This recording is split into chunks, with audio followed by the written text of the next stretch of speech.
full CDU gear and equipment. It requires extensive cost, extensive training to keep and maintain that level. For us, a number of our officers are posted in interior posts, screening posts, things like that, where they, that gear wouldn't do them any wouldn't provide them any support. So we have determined up till January 6th that number of CDU platoons had sufficed for all the demonstrations that we had needed with on the Capitol. Yeah, Mr. Sundown, I would just say, obviously those officers who you say had interior posts needed it that day. So it's not accurate to say that they didn't need it.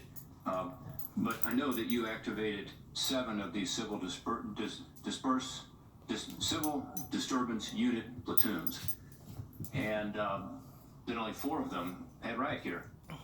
I don't know why you would have a civil disturbance unit platoon that didn't have riot gear, but you've just testified that that's true, that only 4 of them had it. Is that correct? That is correct. And just one additional point, since I've been chief, I've actually pushed for every member in the department to have riot helmets. I had ordered those back in September.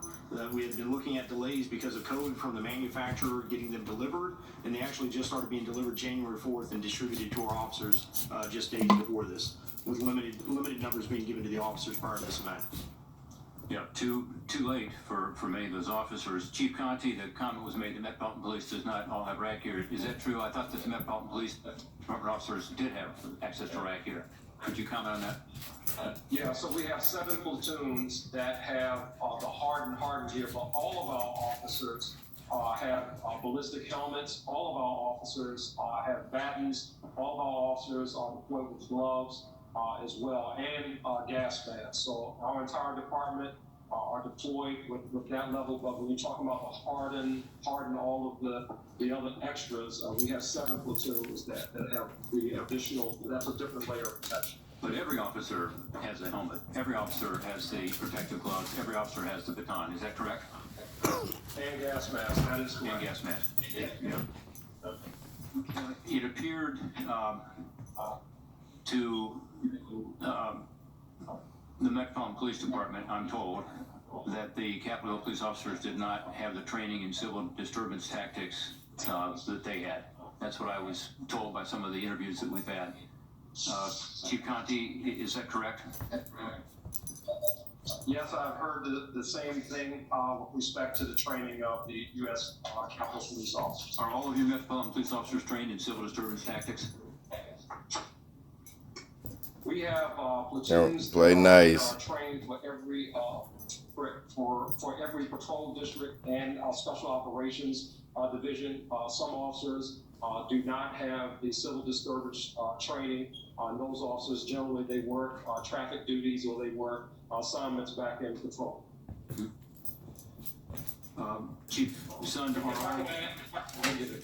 if I could add to one other thing, all of our officers who leave the training academy, they get the basic civil disturbance unit training. So all of our officers do get the basic training, but we might have some members, for example, who've been on for 30 years and they haven't been CDU trained and they work, back at a patrol district, but all of our members coming out the academy, they receive the civil disturbance unit training. Mr. Sund, is that true with Capitol Hill police officers also? Are they all trained in civil disturbance tactics as they go through their training? That was a process being implemented. I could check and let you know if that's been fully implemented for new recruits coming out of the academy. That was one of the initiatives I was working on. So we were working on that, but as far as you know, this training was not being provided even for new officers, much less for those on the... I believe the new officers coming out were, but I just need to confirm that.